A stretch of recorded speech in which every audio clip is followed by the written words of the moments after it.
Think about how much of life is not you against nature, but you against other people who are also thinking. A business setting a price while its rivals set theirs. Two countries deciding whether to build weapons.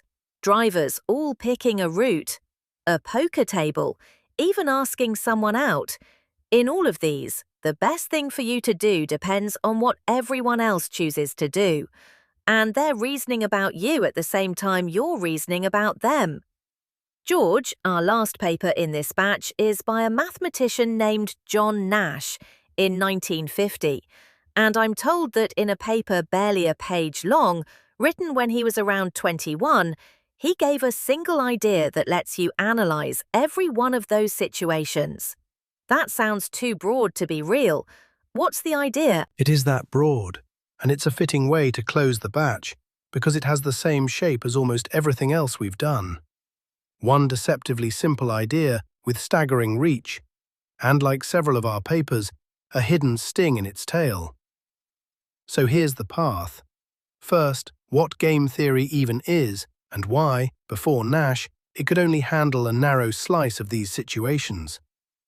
Then Nash's idea, the equilibrium, stated plainly, and why it's the natural notion of a solution when everyone is strategizing at once.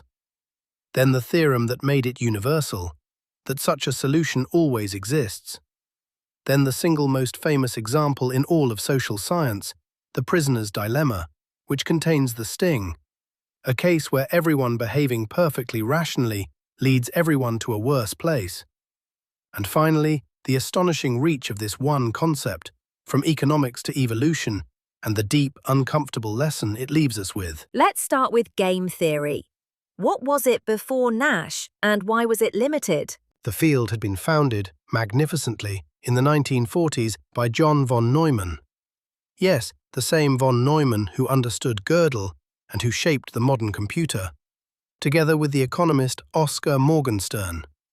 They wrote the founding book, and they gave a beautiful, complete theory of a particular kind of situation: two-player, zero-sum games. Zero-sum means what one player wins, the other exactly loses. Pure competition, like dividing a fixed pie, or a game of matching pennies. For that clean case, they nailed it. But look back at my opening list: rival businesses, countries, drivers. Almost none of those are zero-sum. When two companies compete, they might both prosper or both suffer. The pie isn't fixed, and there are often many players, not two. And crucially, they usually can't make binding, enforceable agreements. Each acts on its own. This is what's called a non-cooperative game. Many players, not zero-sum, no binding deals. And for that vast, realistic category, there simply was no agreed idea of what a solution would even mean. What does it mean to solve a situation where five self-interested parties are each doing whatever's best for themselves? Right. In the zero-sum two-player case, maybe there's an obvious correct play. But with many players and mixed motives, what would you even be looking for? What counts as the answer? That's exactly the conceptual hole Nash filled, and his answer is elegant. He said, a solution should be a stable resting point, a combination of strategies, one chosen by each player with a special property. The property is this: given what everyone else is doing, no single player can make themselves better off by changing their own strategy alone. Every player is already doing the best they possibly can in response to everyone else's choices. So nobody has any private incentive to move. That configuration, where each person's choice is a best response to all the others' choices, simultaneously, is what we now call a Nash equilibrium. It's a no-regret state. Once you're there, no individual, looking only at their own situation, wishes they'd done otherwise, holding everyone else fixed. How does this relate to von Neumann's earlier result? The zero-sum theory, you said, was already solved. It contains it and then vastly overshoots it, which is the neat part. Von Neumann's great earlier achievement was the minimax theorem for two-player zero-sum games. There, since one player's gain is exactly the other's loss, the sensible play is for each to minimize their maximum possible loss. to protect against the worst the opponent can do, and von Neumann proved there's always a definite, optimal value they'll settle on. It's clean and complete, but only for that one pure competition corner. Nash's equilibrium takes that idea and generalizes it to the entire universe of games. Any number of players, any mix of competition and common interest, no binding deals required. And in the special case of a two-player zero-sum game, Nash's equilibrium is precisely von Neumann's minimax solution. They agree exactly. So Nash didn't overturn von Neumann. He took a beautiful result that worked in one clean corner and extended it to the whole messy, realistic landscape of strategic life. That's often how the biggest advances look.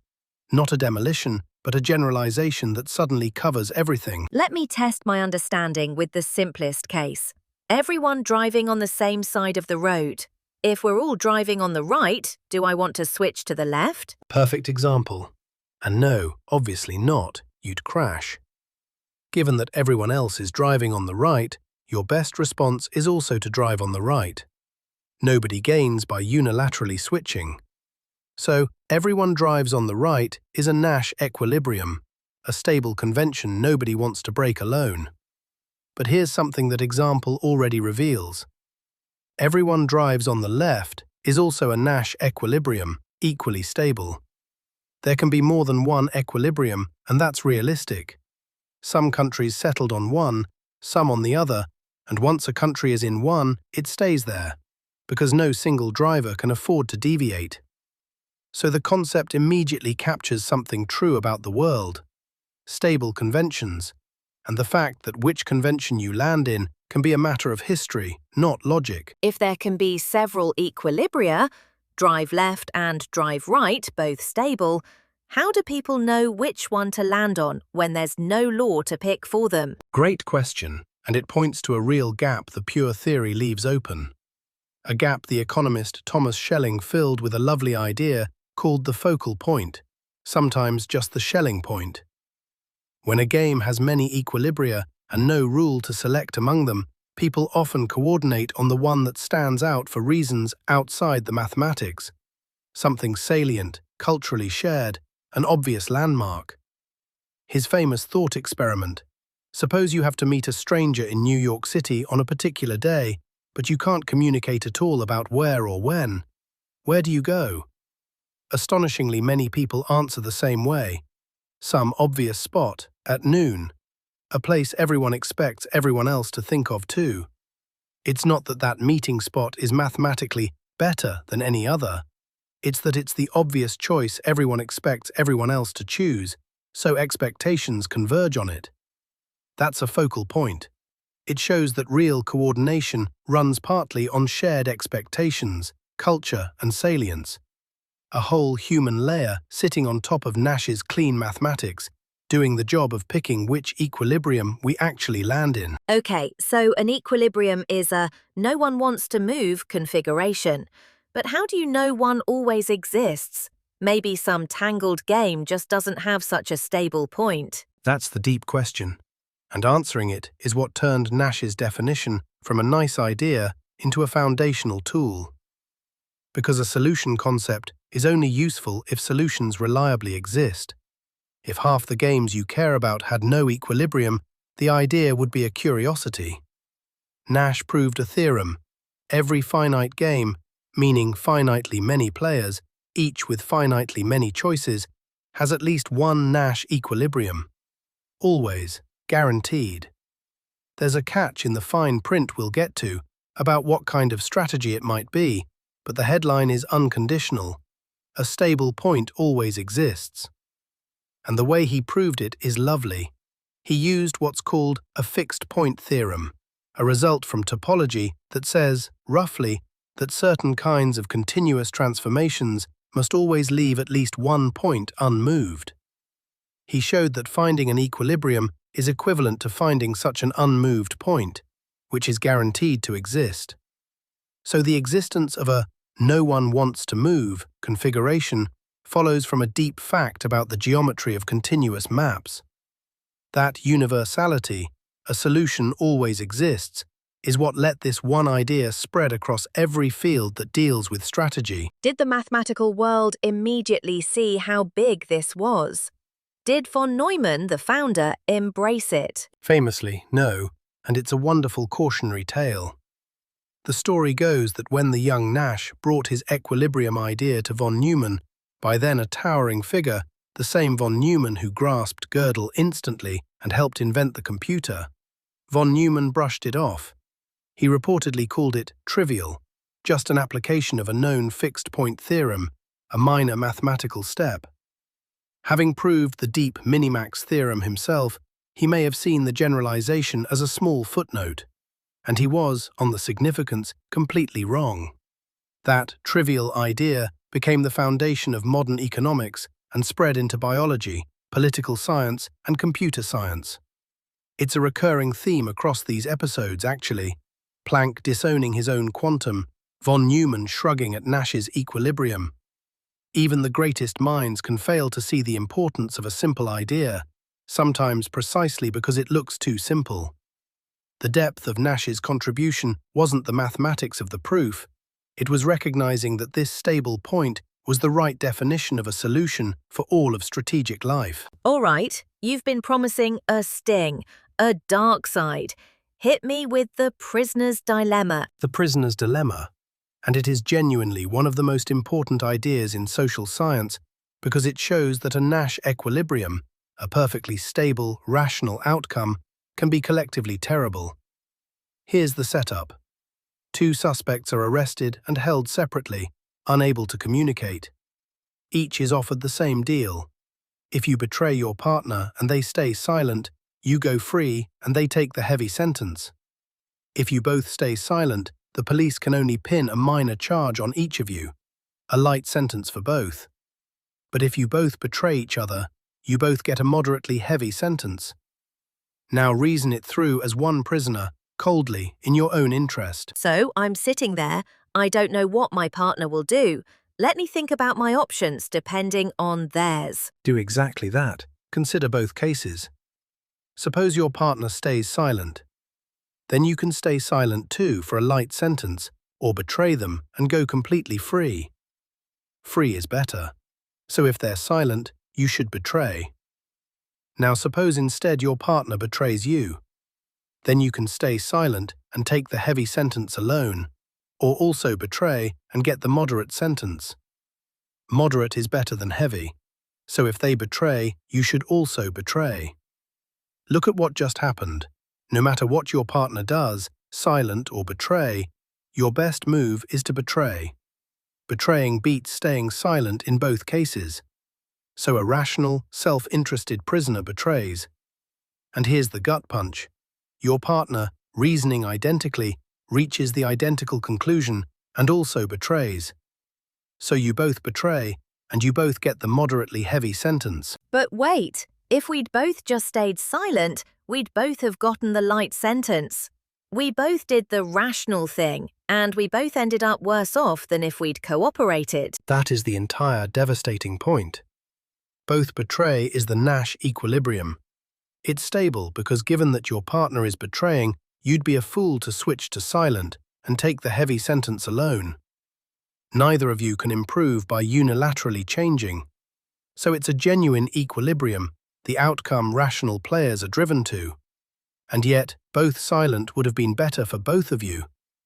The equilibrium is not the best outcome. It's not even close. Rational individual choice, each step of it impeccable, marches both players straight into a worse result than they could have achieved together. Stability and optimality come apart. And once you see that pattern, you start seeing it everywhere.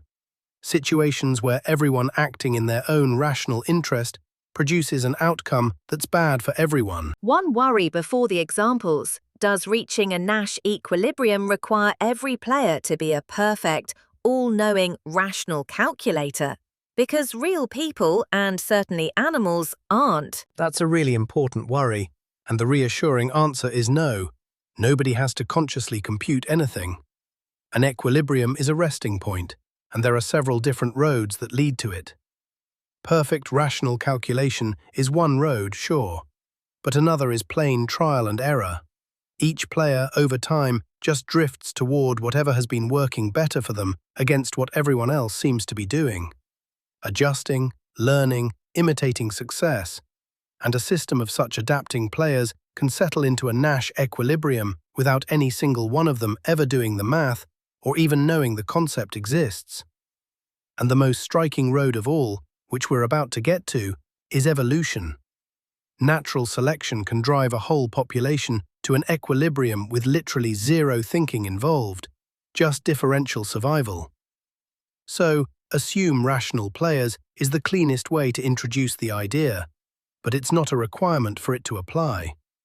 Equilibria are the states that adaptive processes, reasoning, learning, or selection, tend to fall into and stay in. That's exactly why the same concept describes chess masters, stock markets, ant colonies, and bacteria alike. Give me a real one, because this can't just be about two prisoners. It's the skeleton of some of our hardest collective problems. Consider overuse of a shared resource, a fishery, say. Each fishing boat, acting rationally, catches as much as it can.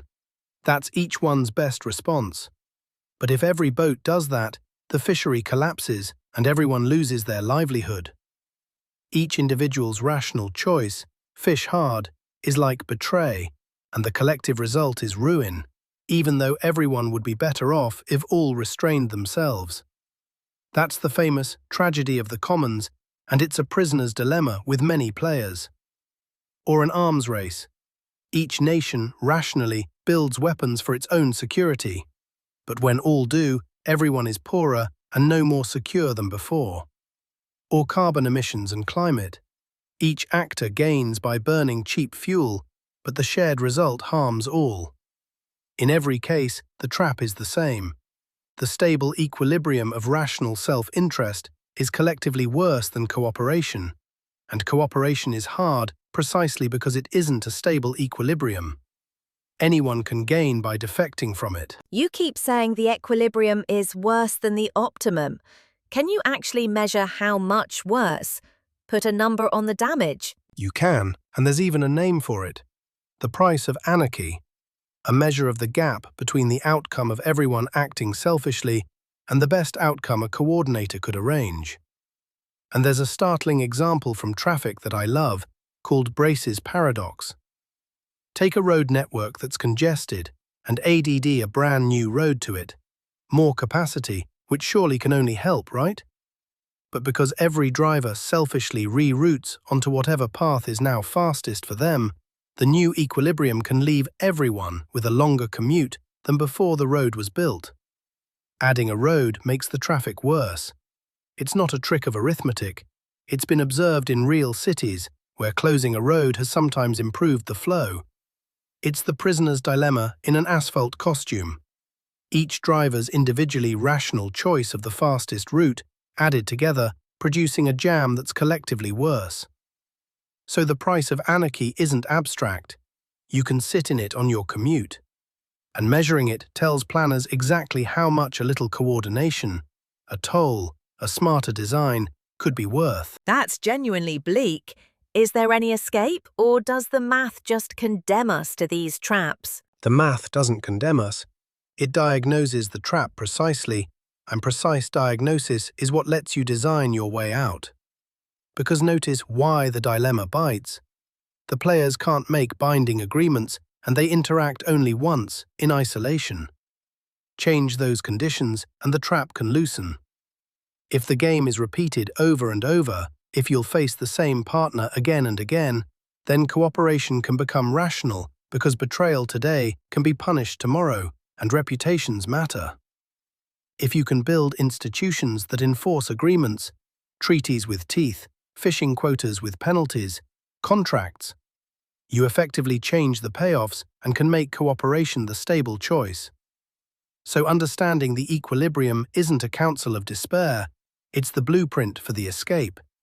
You can't fix a trap you can't see. Nash's framework shows you exactly where the trap is and what levers, repetition, enforcement, changing the payoffs, might spring it. You said repetition can rescue cooperation. Is there actual evidence for what works when you play the same game over and over? There's a famous and delightful line of work by the political scientist Robert Axelrod, who did something clever. He invited experts to submit computer strategies for playing the prisoner's dilemma repeatedly against each other, over and over, in a tournament, and let them battle it out. People sent in elaborate, cunning schemes, and the winner, the strategy that racked up the best total score, was almost embarrassingly simple. It's called tit-for-tat, and it's 3 rules. Cooperate on the first move. After that, just do whatever your opponent did to you last time, and forgive instantly the moment they go back to cooperating. It's nice, it's provocable, it punishes betrayal immediately, but it holds no grudges. That simple reciprocal strategy beat all the sophisticated ones, and it's a genuine mathematical hint about how cooperation can emerge and stabilize among purely self-interested players with no authority forcing it. You just need repeated interaction and a willingness to reciprocate, reward for reward, punishment for punishment. And it echoes straight back to biology, reciprocal cooperation in animals, grooming and sharing among creatures who'll meet again, looks a great deal like tit-for-tat. Repetition turns the dilemma's trap into an opportunity. Let's go back to a piece of fine print you flagged, that the equilibrium might be a strange kind of strategy. What did you mean? This is the idea of mixed strategies, and it's needed for a whole class of games. Think about rock, paper, scissors. Is there a stable, best move? No single choice can be it. If I always throw rock, you'll always throw paper and clobber me. Any predictable choice can be exploited. So what's the equilibrium? It's to randomize, to throw rock, paper and scissors each a third of the time, unpredictably. That's a mixed strategy, not a fixed choice, but a probability recipe over your choices. And once you allow mixed strategies, Nash's existence guarantee always holds. It shows up in the real world constantly. A penalty kick in soccer. If the kicker always aimed left, the goalie would always dive left. So the equilibrium is for the kicker to mix and the goalie to mix in specific proportions. And studies of real penalty kicks show players randomizing remarkably close to the game-theoretic prediction. Bluffing in poker is the same idea. You must bluff sometimes, unpredictably, or you become readable. Randomness, it turns out, is the rational strategy whenever being predictable can be used against you. Big caveat, surely. Do real humans actually play these equilibria? We're not perfectly rational calculating machines. Crucial caveat, and the truthful answer is, often but not always, and the exceptions are as interesting as the rule. In plenty of well-studied settings, people do converge remarkably close to the Nash prediction. The penalty kick randomizing we just discussed is a real example. But in others, people deviate systematically, and almost always in the same direction, toward more cooperation and fairness than cold self-interest would predict. The classic demonstration is the ultimatum game. One person proposes how to split a sum of money, and the other can either accept, in which case they split as proposed, or reject, in which case both get nothing. Pure rationality says the second person should accept any offer above 0. Something beats nothing. But real people routinely reject offers they find insultingly unfair, choosing to get nothing rather than let the other walk away with a lopsided share. They'll pay, out of their own pocket, to punish greed. So humans clearly carry norms of fairness and reciprocity that the Bear model leaves out. This launched a whole field, behavioral game theory, and the key point is that it doesn't refute Nash, it refines it. It says, to predict real behavior, you have to get the real payoffs right, and for humans those payoffs include feelings about fairness, not just money.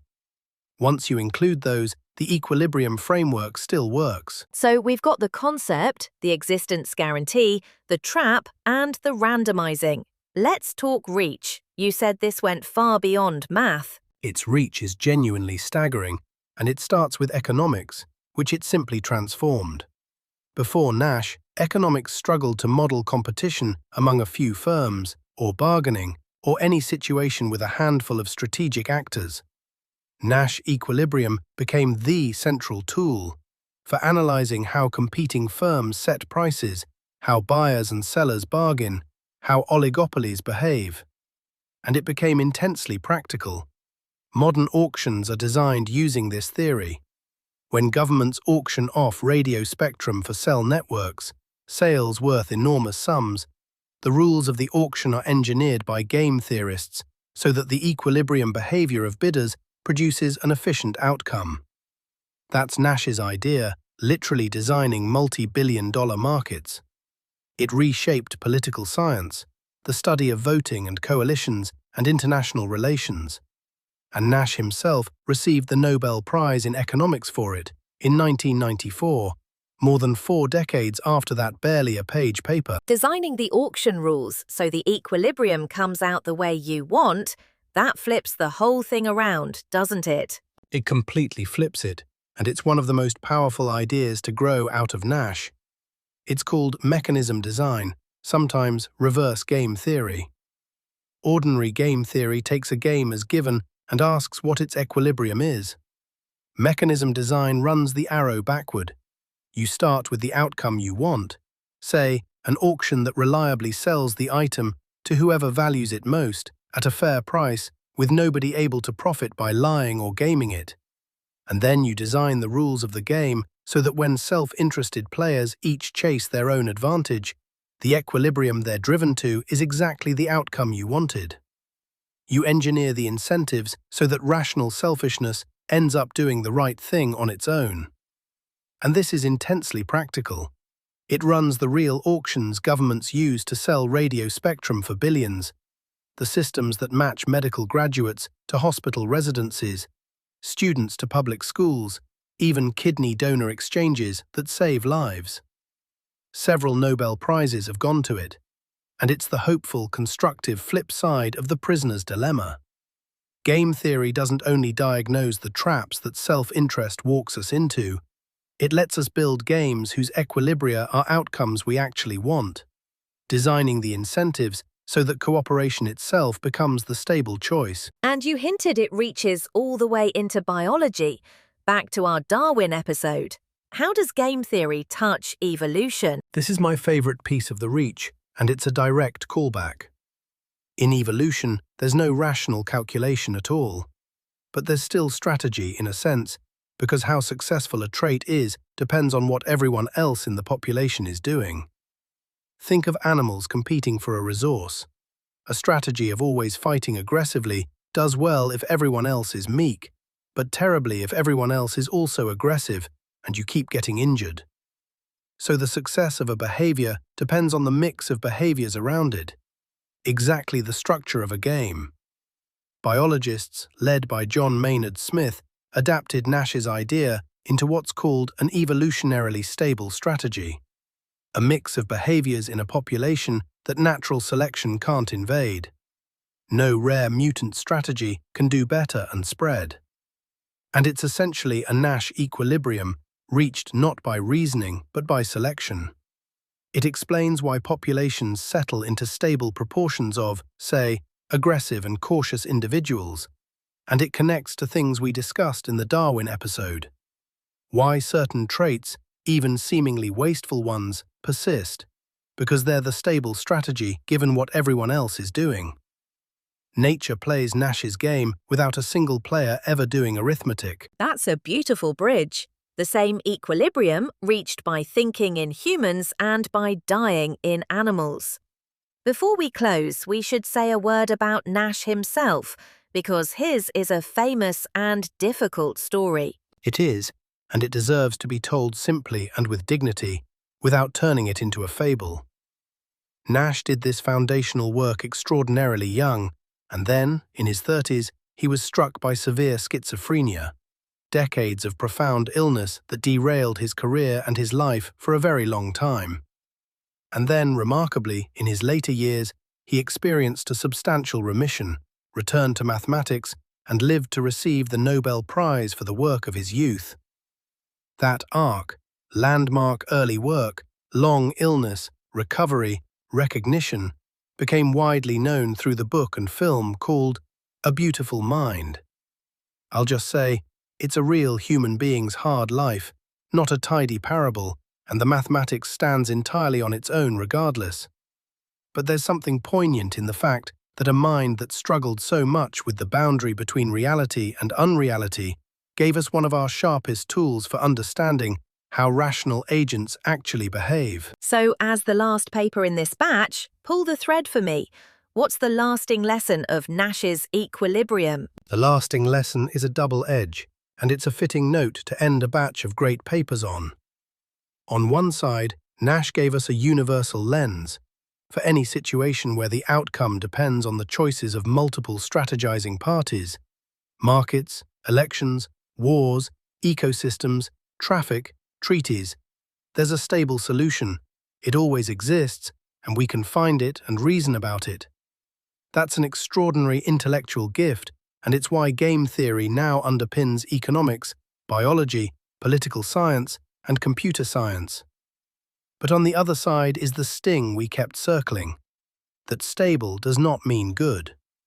Nash showed, with mathematical certainty, that rational individuals, each doing exactly what's best for themselves, can collectively walk into an outcome that's worse for all of them, and that this bad outcome is stable, self-enforcing, hard to escape.